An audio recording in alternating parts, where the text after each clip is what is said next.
दोस्तों, मैं विनय सिंह आप लोगों का अपने चैनल आरएससी इंग्लिश पर स्वागत करता हूं। और आज आप लोगों के बीच में मैं यूपी बोर्ड क्लास 12th का सेकंड चैप्टर जिसका नाम है लॉस्ट स्प्रिंग ये लेकर आया हूं।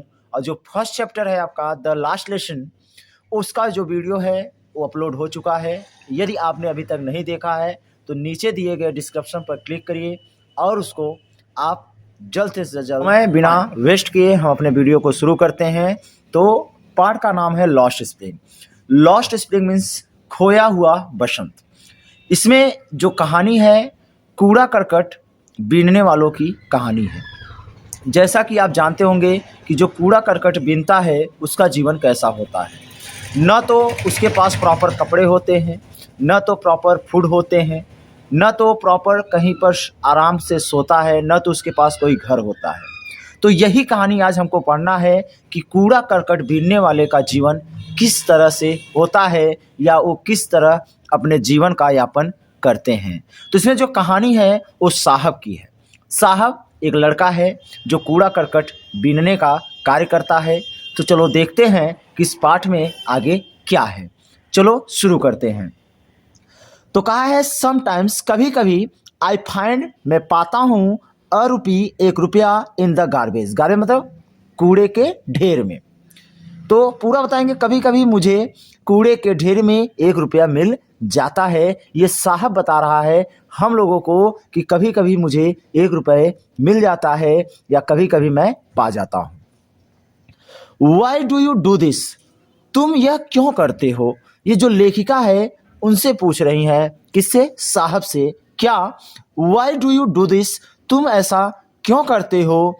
आई आस्क साहब, मैं साहब से पूछती हूँ।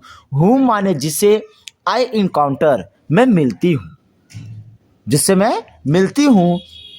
एवरी मॉर्निंग प्रत्येक सुबह, स्क्रॉचिंग ढूंढते हुए, फॉर गोल्ड धन को या पैसे को, सोना नहीं कहना है, धन को या पैसे को, in the garbage dumps.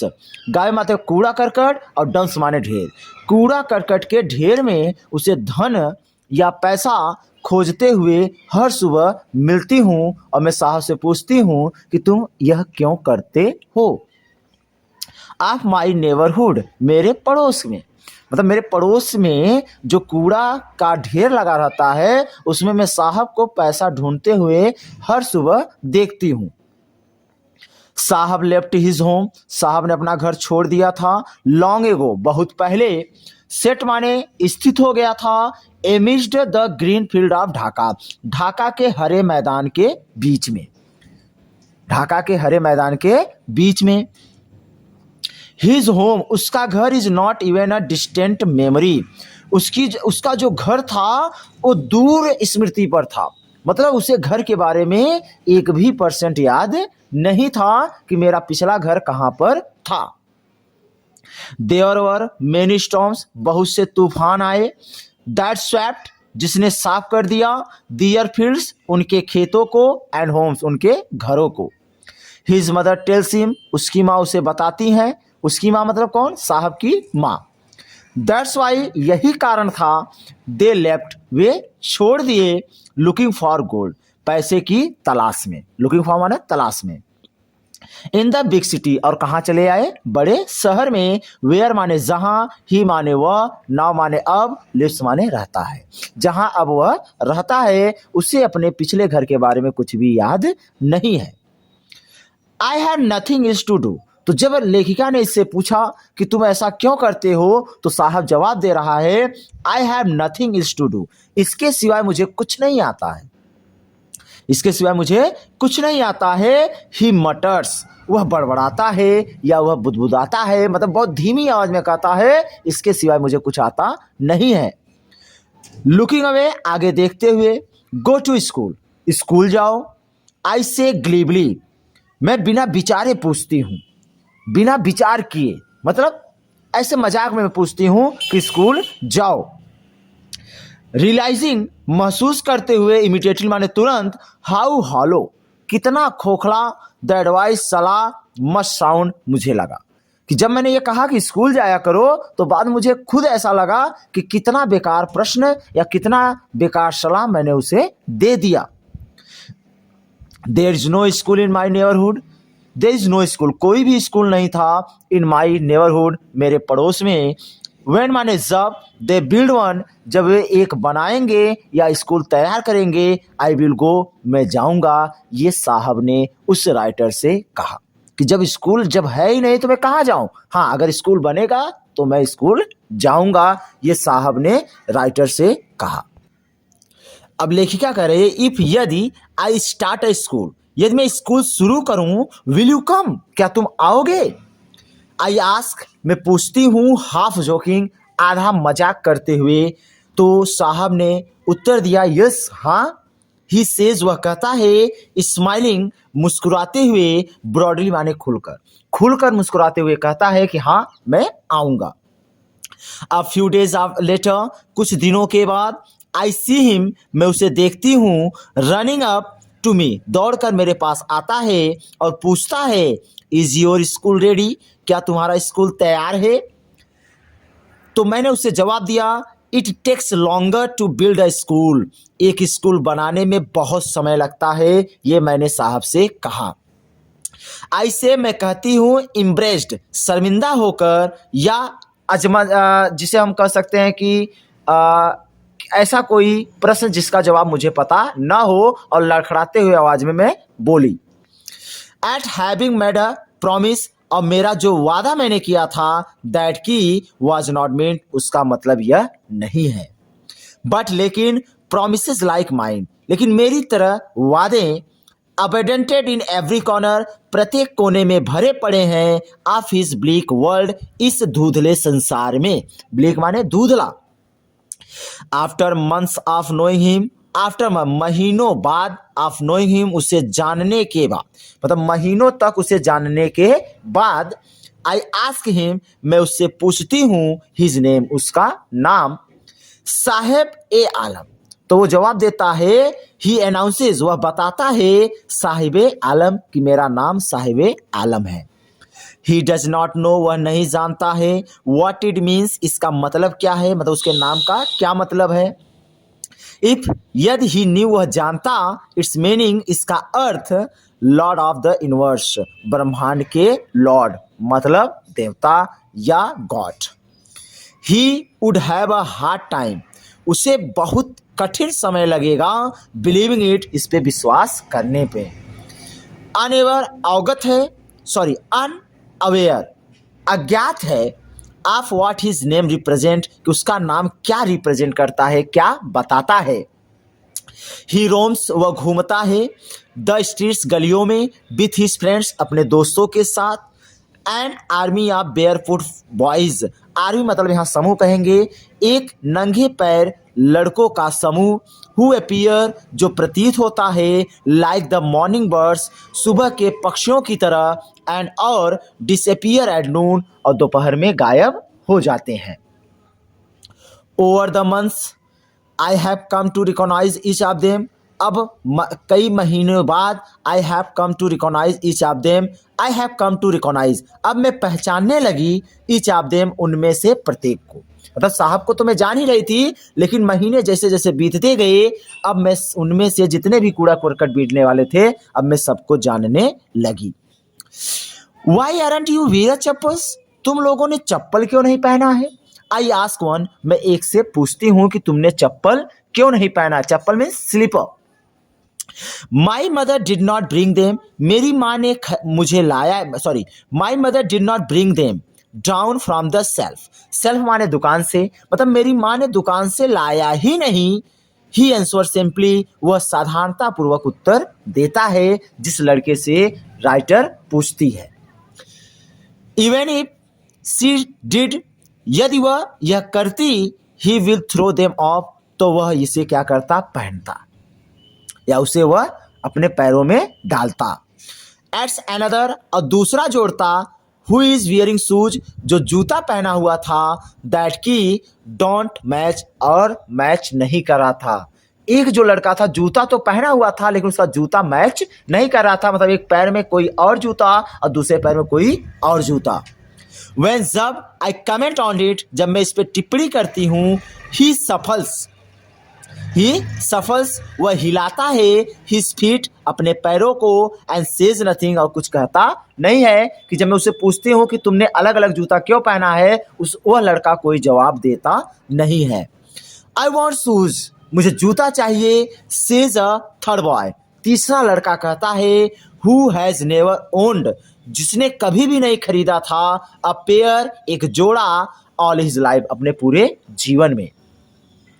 Travelling, यात्रा करते हुए, अक्रॉस द कंट्री, पूरे देश में। आई हैव सीन चिल्ड्रेन, मैं बच्चों को देखी, वॉकिंग, टहलते हुए, घूमते हुए, बेयर फुट माने नंगे पैर, इन सिटीज, शहरों में, ऑन विलेज रोड्स, या गांव के सड़कों पर। It is not a lake of money, यह पैसे की कमी नहीं है, लेक माने कमी, यह पैसे की कमी नहीं है, बट अ ट्रेडिशन, केवल परंपरा है, टू स्टे, रहना, बेयर फुट माने नंगे पैर। ये मत सोचिए कि उनके पास पैसा नहीं, पैसा है, बट उनकी ये क्या है, परंपरा है, नंगे पैर चलना, नंगे पैर दौड़ना, नंगे पैर कूड़ा करकट बीनना। इज वन एक्सप्लेनेशन, एक उदाहरण से या एक व्याख्या से, आई वंडर, मुझे लगता है, इफ, यदि, this is only an excuse, यह केवल बहाना है, यह केवल एक बहाना है, टू एक्सप्लेन, बताने के लिए, ए परपेचुअल स्टेट ऑफ पॉवर्टी, यह लंबे समय तक रहने की, स्टेट माने दशा है, ऑफ पॉवर्टी माने गरीबी की या निर्धनता की। आई रिमेंबर अ स्टोरी, मुझे एक कहानी याद आती है, ए मैन, एक आदमी की, फ्रॉम उडीपी, जो उडीपी से था, वंस माने एक बार, टोल्ड मी, मुझे बताया था, एज अ यंग बॉय, जैसे अ यंग बॉय, जब वह एक युवा लड़का था, he would go to school, वह स्कूल जाया करता था, पास्ट, गुजर कर, एन ओल्ड टेम्पल, एक पुराने मंदिर से, मतलब एक पुराने मंदिर से होकर वह स्कूल जाया करता था, वेयर माने जहां, his father was a priest, उसके पिताजी एक पंडित थे, ही वुड स्टॉप, वह रुकता था, ब्रीफली, लंबे समय तक, एट द टेम्पल, मंदिर में, एंड, और प्रे माने प्रार्थना करता था, for a pair of shoes, एक जोड़ी जूते के लिए। 30 years later, 30 सालों के बाद, आई विजिटेड, मैं गई, हिज टाउन, उसके शहर, एंड, और द टेम्पल, वह मंदिर, विच वॉज नाउ ड्रॉन्ड, जो एकदम उजड़ गया था, is an air of dissolution, भुखमरी के कारण, जो भुखमरी के कारण या उजाड़ के कारण पूरी तरह से एकदम बिखर गया था, या जैसा पहले था वो ऐसा नहीं था। इन द बैकयार्ड, पीछे, वेयर, जहां, लिव्ड द न्यू प्रीस्ट, जहां नया पंडित रहता था, there were red and white plastic chair, there माने वहां, red and white plastic chair, लाल और सफेद प्लास्टिक की कुर्सियां थी। यह यंग बॉय ड्रेस्ड, एक युवा लड़का ड्रेस्ड माने पहना हुआ था, इन अ ग्रे यूनिफॉर्म, भूरे रंग का यूनिफॉर्म मतलब पोशाक, वियरिंग, पहना हुआ था, सॉक्स एंड शूज, मोजा और जूता, अराइव माने पहुंचा, पेंटिंग माने हाँपते हुए, and through his school bag, और अपने स्कूल के झोले को फेंक दिया, ऑन अ फोल्डिंग बेड, मुड़े हुए बिस्तर पर। लुकिंग, देखते हुए, एट द बॉय, लड़के को, आई रिमेंबर द प्रेयर, मुझे वह प्रार्थना याद आ गई, अनदर बॉय, दूसरे लड़के की, हैड मेड, जो उसने किया था, मतलब उडीपी का जो लड़का था जो उनको बताया था। टू द गॉडेस, किससे, देवी से, व्हेन, जब, ही हैड फाइनली गॉट, जब उसे अंत में, गॉट माने मिल गया, ए पेयर ऑफ शूज, एक जोड़ी जूता, let me never loss them, मैं उसे खोने नहीं दूंगा। The goddess had granted his prayer, और देवी ने उसकी प्रार्थना को स्वीकार कर लिया। यंग बॉयज, युवा लड़के, like the son of priest, पंडित के लड़के की तरह, नाउ अब, और माने पहन चुके थे, शूज माने जूता, बट लेकिन many others like the rag pickers, many other, बहुत से, लाइक द रैक पिकर्स, कूड़ा करकट बीनने वाले की तरह इन माई नेबरहुड मेरे पड़ोस में रिमेन शूजलेस अब भी बिना जूते के रहते हैं।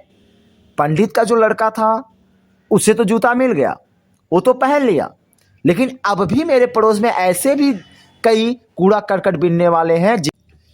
माई अकाउंटेंस मेरा परिचय with the barefoot rag pickers नंगे पैर कूड़ा उठाने वालों से लीड्स ले जाता है। मीमा ने मुझे टू सीमापुरी कहा, सीमापुरी में अ प्लेस एक स्थान ऑन द पेरीफेरी किनारे ऑफ दिल्ली, दिल्ली के एट फिर भी मिल्स अवे फ्रॉम इट, इससे मीलों दूर है, मीलों दूर है। मतलब Seemapuri a place on the periphery of Delhi, जो दिल्ली की एक सीमा है, एट मिल्स फिर भी मीलों दूर है फ्रॉम इट, इससे मेटाफोरिकली विशेष रूप से those way who live here, जो यहाँ रहते हैं, आर स्कॉटर्स, ये सब स्कॉटर्स हैं। स्कॉटर्स मीन्स होता है अवैध निवासी।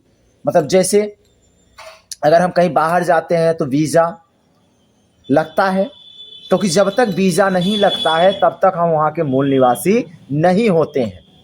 सपोज मेरा जो गांव है ये दुर्गागंज है और मैं रहने के लिए चला गया इलाहाबाद, तो आई थिंक मैं मूल निवासी दुर्गागंज का हूँ, इलाहाबाद का नहीं हूँ।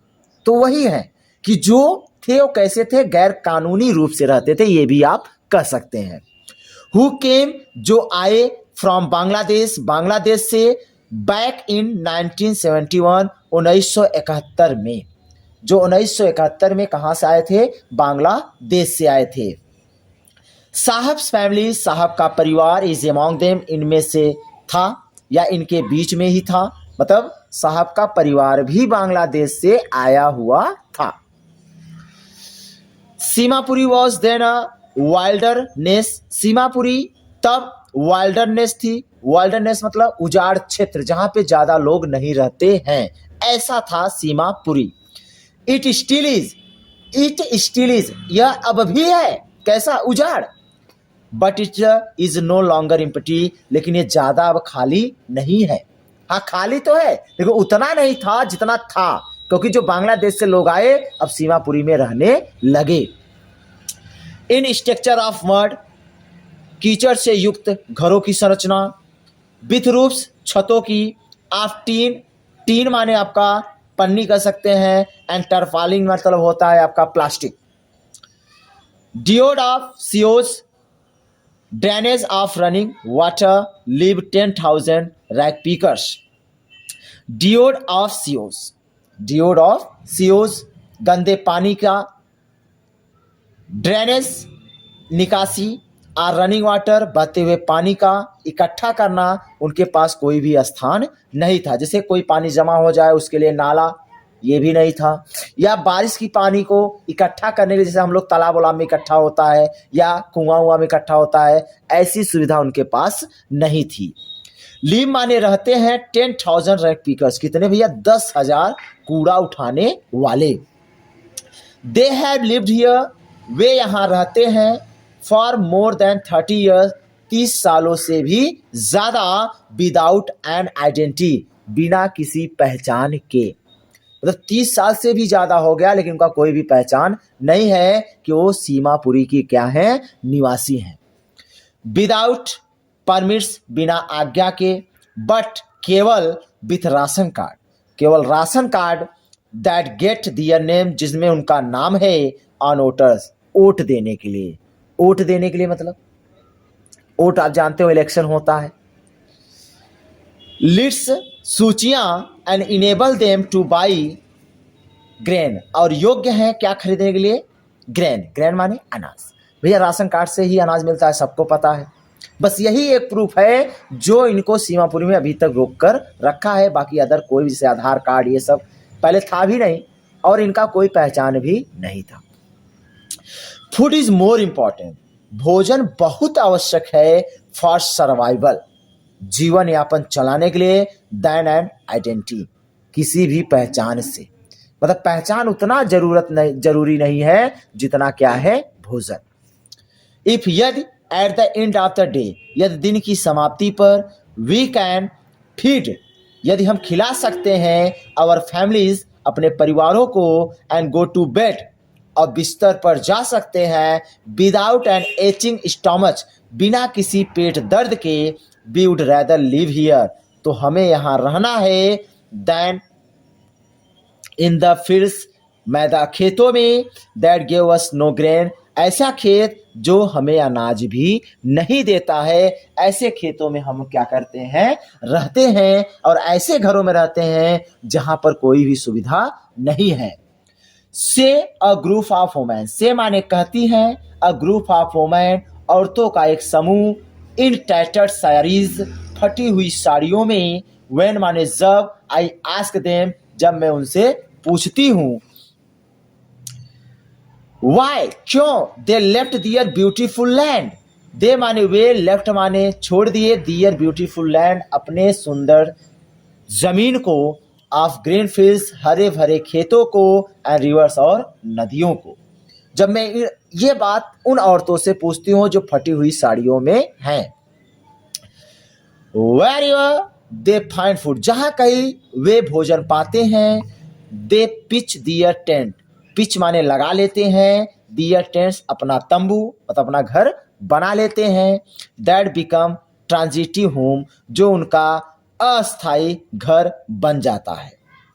Children grow up in them, बच्चे भी बड़े होते हैं इन देम, इनमें, बिकमिंग पार्टनर्स, और सहयोगी बन जाते हैं, इन सर्वाइवल, भोजन या जीवन यापन चलाने के लिए, एंड और सर्वाइवल इन सीमापुरी, सीमापुरी में जीवन यापन चलाना मीन्स मतलब है रैग पिकिंग, क्या बीनना, कूड़ा करकट बीनना।